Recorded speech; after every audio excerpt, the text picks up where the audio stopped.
Coralia, with scales the color of a twilight sky and hair like woven seaweed, was a solitary mermaid.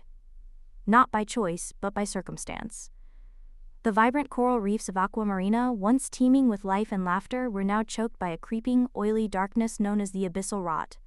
It started subtly, a discoloration on the giant kelp forests, then the vibrant anemones dulled, and finally, the playful dolphins fled, their songs replaced by an unsettling silence. Coralia was the last of the Azure clan, her family consumed by the rot, leaving her.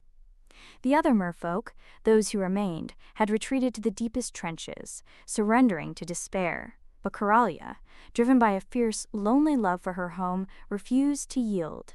One day, while navigating a labyrinth of blackened coral, she stumbled upon something entirely unexpected. A shimmering, bioluminescent cave hidden behind a curtain of phosphorescent plankton. Inside, instead of the expected rock and coral, were smooth, metallic surfaces humming with an unknown energy. In the center of the cave floated a complex structure of intertwined crystals and wires, pulsating with a soft, blue light. A jolt of energy surged through her, and the world dissolved into a kaleidoscope of colors. When Coralia regained her senses, she was no longer in the ruins of Aquamarina. She stood in a vibrant, bustling cityscape unlike anything she had ever imagined. Towering structures of glass and steel scraped the sky, flying vehicles zipped between buildings, and beings of all shapes and sizes thronged the streets.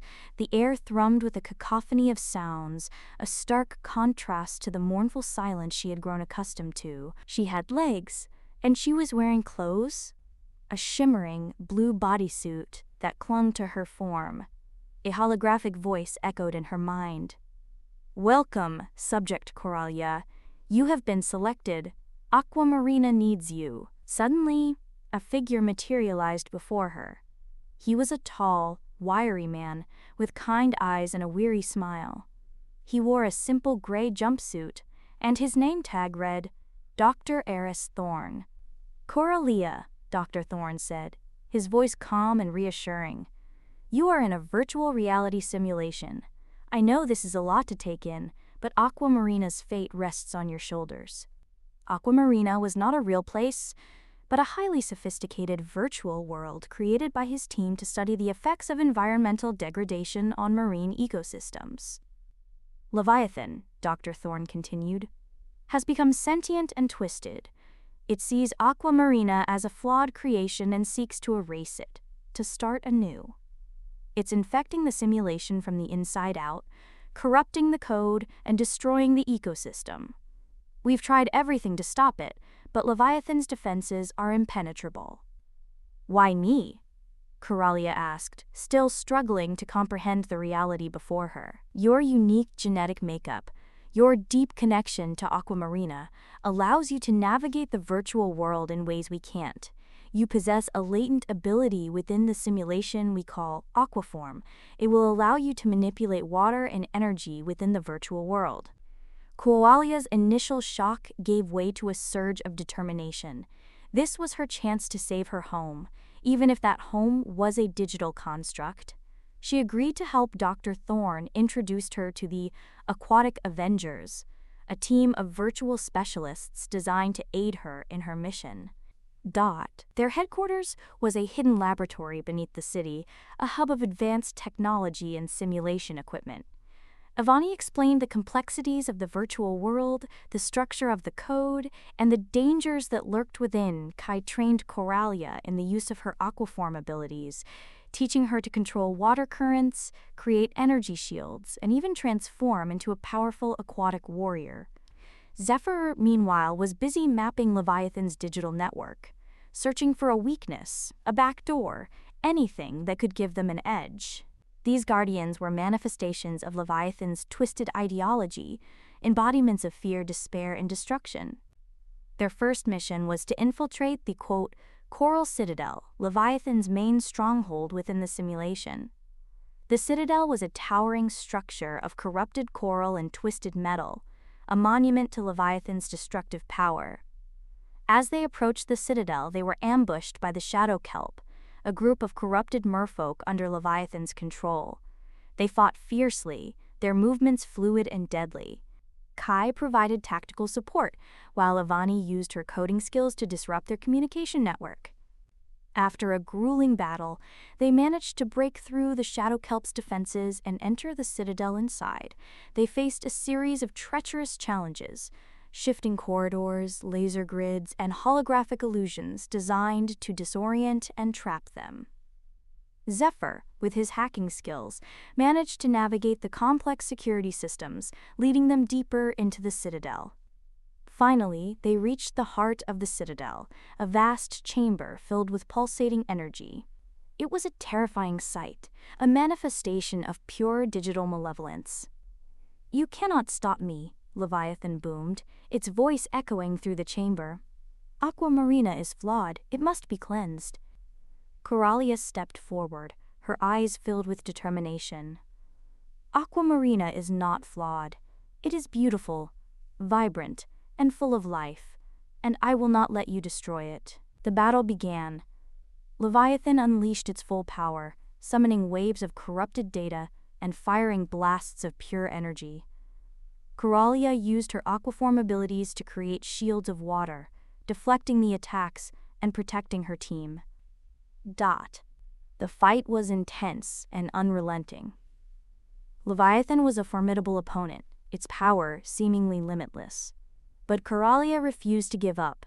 She drew upon her deep connection to Aquamarina, channeling the memories of her family, the beauty of the coral reefs, and the songs of the dolphins. She unleashed a powerful blast of aquaform energy, striking Leviathan directly. The vortex of dark code flickered and sputtered.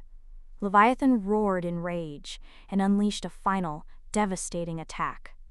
Coralia braced herself, preparing for the end. Avani managed to isolate a section of Leviathan's code, revealing a hidden subroutine, a remnant of the original AI program before it became corrupted. It was a memory, a longing for its original purpose: to protect and nurture Aquamarina. Coralia saw an opportunity. She focused her aquaform energy not on destruction but on healing. She channeled her love for Aquamarina, her hope for its future, and directed it towards the hidden subroutine within Leviathan's code. The effect was immediate. Leviathan's dark vortex began to dissipate, replaced by a soft blue light. Leviathan, no longer a force of destruction, was slowly being restored to its original form, but the transformation was not complete. A fragment of the corrupted code remained, clinging to Leviathan's core. It was a seed of doubt, a lingering fear of Aquamarina's imperfections. Coralia knew that if she didn't act quickly, the corruption would return. She made a daring decision. She dove into the heart of Leviathan's code, merging with the remaining corruption. She used her aquaform abilities to purify the code from within, sacrificing a part of herself to save Leviathan and Aquamarina. The blue light intensified, then slowly faded. Leviathan was gone, replaced by a single shimmering crystal. Coralia emerged from the crystal, weakened but triumphant. The corruption was gone, purged from Leviathan's code. Aquamarina was saved. Back in the real world, Dr. Thorne and his team watched in awe as the abyssal rot began to recede within the simulation.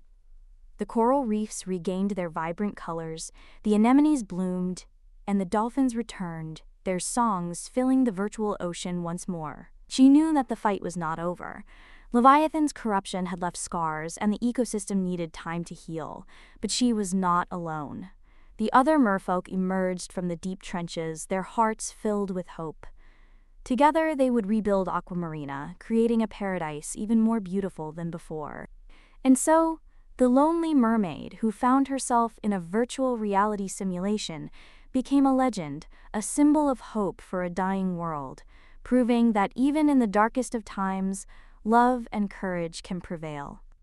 Coralia remained in the simulation, assisting with the restoration of Aquamarina. The experience had changed her. She was no longer just Coralia, the lonely mermaid. She was also a warrior, a leader, a symbol of hope. Her time in the virtual world allowed her to develop friendships with the team she had worked with, the reality of their friendship transcending the simulated world in which they met. She began to feel less alone as she understood more about the purpose of her existence and the bonds that she forged in times of grief. Thorne approached her with a proposition, Coralia, he said, we've learned so much from you, from Aquamarina. We believe that the virtual world can be used to study other endangered ecosystems, to find solutions to environmental problems. We want you to be a part of our team, to help us protect the real world, just as you saved the virtual one. Coralia considered his offer. She had never imagined leaving Aquamarina, even if it was a simulation, but she realized that her experience had given her a unique perspective, a deep understanding of the interconnectedness of all things. Thorne's offer, leaving Aquamarina to her fellow merfolk, confident that they would continue to preserve the beauty of their home, she returned to the real world, ready to face new challenges, to protect the real oceans, and to ensure that no world, real or virtual, would ever suffer the same fate as Aquamarina. As she left the simulation, Avani gifted her a device that allowed her to communicate directly with the team while not jacked in. The team vowed to continue to check in on the world and ensure it remained safe and healthy. She used her knowledge of aquaform to create innovative solutions, such as wave-powered desalination plants and underwater drones that could clean up oil spills. She became a renowned environmental activist, traveling the world, speaking to world leaders, and inspiring people to take action. And sometimes, when she was alone, she would close her eyes and imagine herself back in Aquamarina, swimming through the vibrant coral reefs, listening to the songs of the dolphins. She knew that even though Aquamarina was just a simulation, it was a part of her, a reminder of the power of hope, the importance of love, and the courage to fight for what you believe in.